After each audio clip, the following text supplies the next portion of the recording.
श्री कृष्ण चेतना अवतार देवी माँ की भागवत शक्ति चालित लेखनी के माध्यम से लिपि रूप में भगवान ने असंख्यों पृष्ठों में अपना दिव्य संदेश प्रदान किया है, जिसके लगभग 400 से भी अधिक वाणी खंड प्रकाशित किए जा चुके हैं। इन वाणी खंडों के अध्ययन मनन चिंतन से हजारों श्रद्धालु भक्तजनों ने मन की शक्ति, शांति व शारीरिक रोगों से मुक्ति भी प्राप्त की है, अपनी समस्याओं का समाधान व उत्तर प्राप्त किया है। भगवान की वाणी भगवान का जीता जागता शक्ति रूप दर्शन है। भगवान तो त्रिकालदर्शी हैं, उन्हें तो सभी कुछ ज्ञात है। आज से कई वर्ष पूर्व ही भगवान ने अपनी वाणी में भविष्य में घटने वाली प्रलयकारी घटनाओं के विषय में मनुष्य को चेतावनी दे दी थी। वाणी खंड न्याय रूप में भगवान प्रलय आरंभ हो चुकी है भाग 2, जो आज से 26 वर्ष पूर्व प्रकाशित हुआ था, उस वाणी खंड का कुछ अंश आपके समक्ष प्रस्तुत है। उस वाणी खंड में कही हुई बात अब अक्षरशः सत्य हो रही है।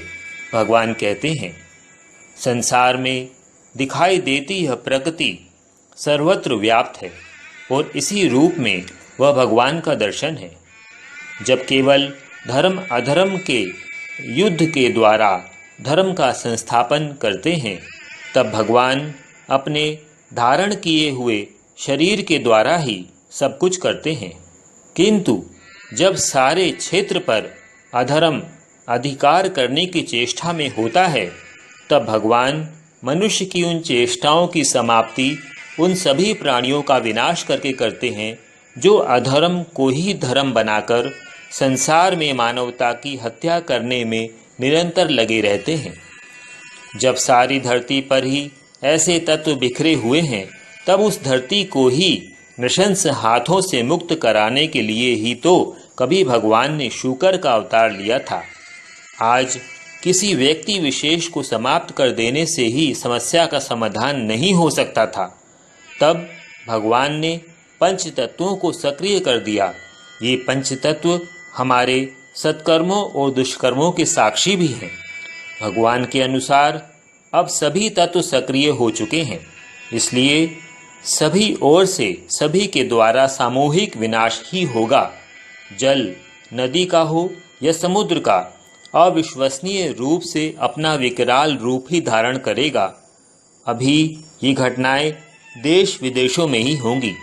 वायु का वेग भी अविश्वसनीय रूप से तेज और किसी भी शक्ति के द्वारा न रोका जा सकने वाला ही होगा।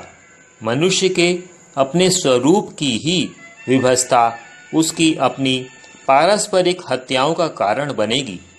आकाश की शक्तियां भी रोकी नहीं जा सकेंगी। अग्नि तो किसी भी ओर से आ सकती है। पृथ्वी में समाया क्रोध ही भूकंप का रूप है। भयंकर ही नरसंहार होगा। विभीषिकाएं फैलेंगी। ऐसे रोग सामने आएंगे जिसकी कल्पना भी नहीं की होगी। तुम्हारा अपना शरीर ही तुम्हें भारी पड़ जाएगा। आज तक तुम्हें बहुत इच्छा रही अपने शरीर के अधिक सुख पाने की।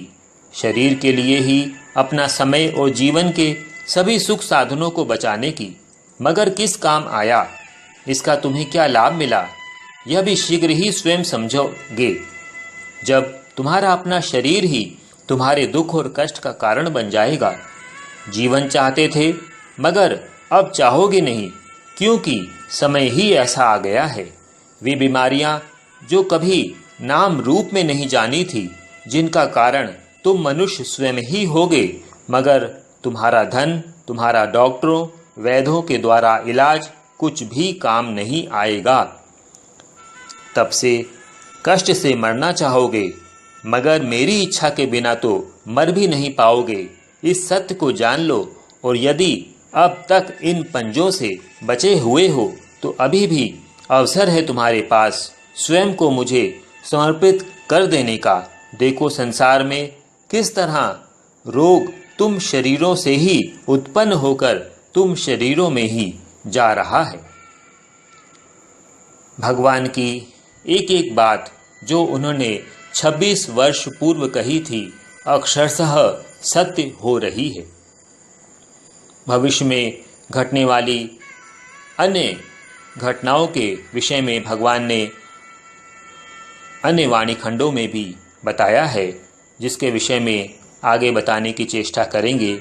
लेकिन समय रहते अगर हम धर्म की शरण में आ जाएंगे, मांसाहार को छोड़कर शाकाहार को अपनाएंगे, पशुओं से प्रेम करेंगे, उनकी सेवा करेंगे, तो हमें ईश्वर का प्रेम और ईश्वर का संरक्षण स्वतः प्राप्त हो जाएगा।